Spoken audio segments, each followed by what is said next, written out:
எப்படியாவது பிரச்சனை உன்கிட்ட இருந்து பிரிச்சு அவ அடைஞ்சிடணும்னு வெறித்தனமா இருந்தா. அதுக்கு என்ன துருப்புச்சிட்டா பயன்படுத்திக்கிட்டா. இதுதான் உண்மை. நீ எல்லாம் எனக்கு ஒரு ஃப்ரெண்ட் அடி.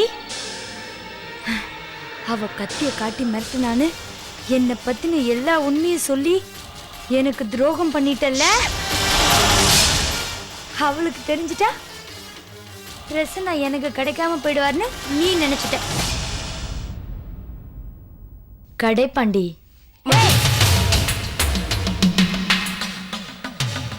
வேணாம்.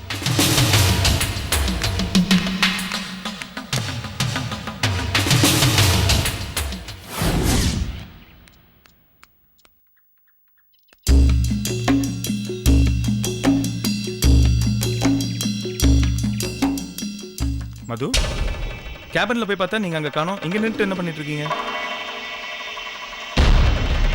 மது, உங்ககிட்ட தான் பேசிட்டு இருக்கேன். என்னாச்சு? மது, உங்களை தான் கேட்டுட்டு இருக்கேன்.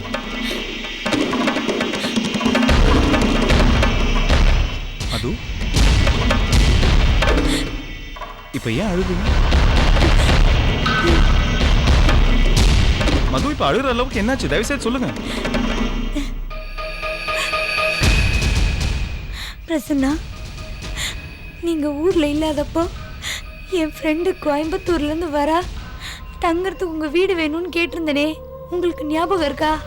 ஆமா, நான் தான் உங்ககிட்ட சாவியே கொடுத்தேன். என் ஃப்ரெண்டு கூட நானும் உங்க வீட்டுல தங்கி இருந்தேன். அதான் எனக்கு தெரியுமே. நான் அங்க தங்கி இருந்தப்போ என்னோட திங்ஸ் எல்லாம் உங்க வீட்லயே விட்டுட்டு போயிட்டேன். சரி, அது எடுக்கலான்னு இன்னைக்கு உங்க வீட்டுக்கு போயிருந்தேன். அங்க அங்க உங்க வைஃப் ரம்யா இருந்தாங்க. அவங்க என்ன பார்த்ததும் ரொம்ப டென்ஷன் ஆயிட்டாங்க. இந்த விஷயத்தெல்லாம் சொல்லி நான் என் பேக் எடுக்கும்போது என்ன ரொம்ப கேவலமா பேசிட்டாங்க பிரசன்னா.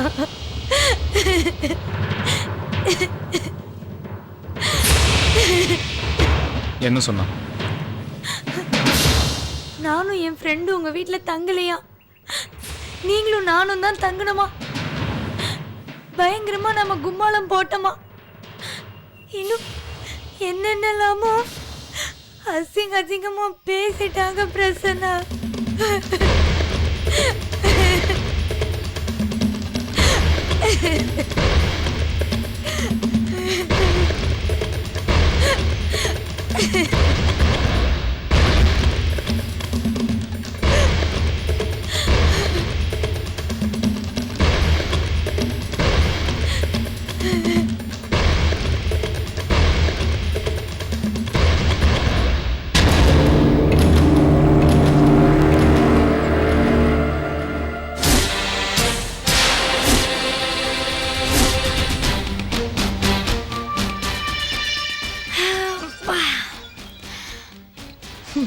போடா போ, இனிமேதான் உனக்கு சீனு.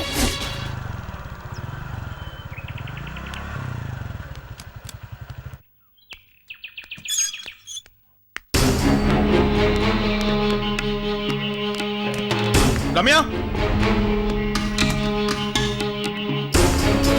ரம்யா, என்னங்க? ரம்யா, மதுபாலா கிட்ட என்ன பேசுன?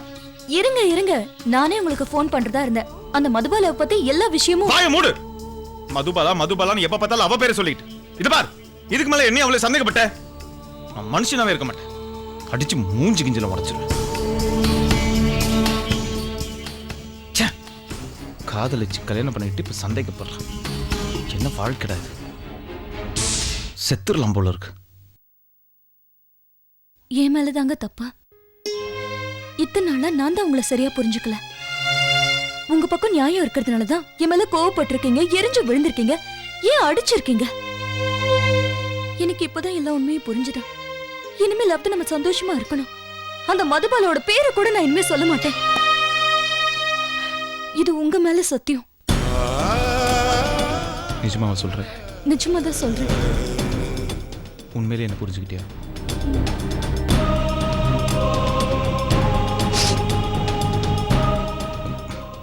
இது பாரு ரம்யா, தயவு செய்து புரிஞ்சுக்கோ.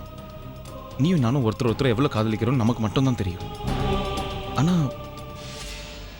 தேவையில்லாம நடுவில் வந்த இந்த மதுபாலனால நமக்குள்ள எவ்வளவு பெரிய சண்டை பிரச்சனை, இதெல்லாம் அனாவசியம். ரம்யா, எப்போ அந்த மதுபாலனால நமக்குள்ள எவ்வளவு பெரிய பிரச்சனை வந்துச்சோ, இதுக்கு மேல நானும் உங்ககிட்ட ஒரு விஷயம் சொல்லிக்கிறேன். மதுபால பத்திரிகைக்கு இதுக்கு மேல நான் வேலைக்கு போகல. அந்த வேலையை நான் ரிசைன் பண்ணிடுறேன். நிஜமாவா? ம், நான் வேற ஏதாவது ஒரு ப்ரெஸ்ல வேலை செஞ்சுக்கிறேன். ரொம்ப தேங்க்ஸ்.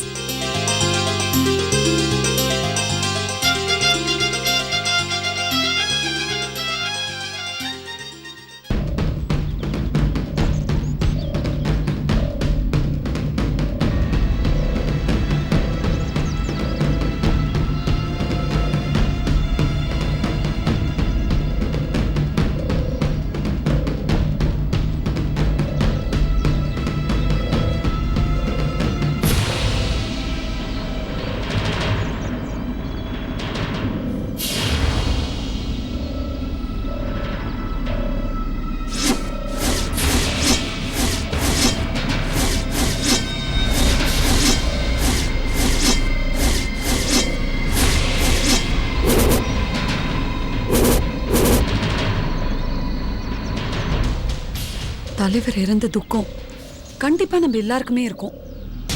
ஆனா அதை நினைச்சு நம்ம யாருமே வருத்தப்படக்கூடாது. ஆமா, சோகம் நிரந்தரமாயிட்டா நம்மளோட கனவு தற்காலிகமாயிடும்.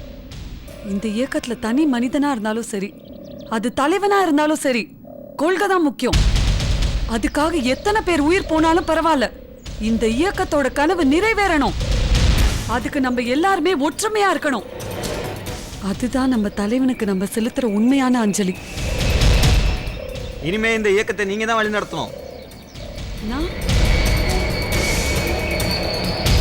எனக்கு அந்த தகுதி இருக்குன்னு நீங்க நம்புறீங்களா? நம்புறோம். ஆமா ஆமா நம்புறோம். நம்ம இயக்கத்தை சேர்ந்த குமரனை நீங்க கல்யாணம் பண்ணிக்கிறதா இருந்தீங்க. ஆனா கல்யாணம் பண்ணிக்க போற அன்னைக்கே அவரை நீங்க இழந்துட்டீங்க. அவனோட மரணம் தான் உங்களை இந்த இயக்கத்துல சேர வச்சிருக்கு. அவனை சுட்டு கொன்னது உங்க அக்கா ரேகாவாவே இருந்தாலும் உங்க அக்கான்னு கூட பார்க்காம அவளை கொலை பண்ண முயற்சி பண்றதுக்கு எங்களுக்கு ஹெல்ப் பண்ணீங்க பாருங்க. அந்த விஷயம் தான் உங்ககிட்ட எங்களுக்கு ரொம்ப பிடிச்சிருக்கு. உங்க அக்கா வேணா அதுல தப்பிச்சிருக்கலாம். ஆனா உங்களுக்கு இந்த இயக்கத்து மேல எவ்வளவு ஈடுபாடு இருக்குன்னு எங்களுக்கு புரிய வச்சீங்க பாருங்க. அதான். அது மட்டும் இல்ல, போலீஸ்ல இருந்து தப்பிச்சு வந்த நம்ம தலைவருக்கு நீங்க தான் உங்க வீட்டுல அடைக்கலம் கொடுத்தீங்க. இப்போ உங்க குடும்பத்தை உதறி தள்ளிட்டு நம்ம இயக்கத்துக்காக வந்திருக்கீங்க. எங்களை வழி நடத்துற தகுதி உங்களுக்கு தான் இருக்கு. ஆமா, நீங்க தான் எங்களை வழி நடத்தணும். இதுதான் எங்களோட முடிவு. நீங்க எல்லாருமே என் மேல வச்சிருக்கிற நம்பிக்கைக்கு ரொம்ப நன்றி. உங்க எல்லாரையும் வழி நடத்துறதுக்கு முன்னாடி எனக்கு ஒரு முக்கியமான கடமை இருக்கு. நம்ம தலைவரை சுட்டு கொண்டு அந்த ஜேசி சின்னதுரைய கொல்லணும். ஏற்கனவே ஒரு முறை முயற்சி செஞ்சதுல அவன் தப்பிச்சிட்டான். இந்த அட்டெம்ப்ட்ல அவன் சாகறான். சாகணும்.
நாளை ரேகா IPS-இல்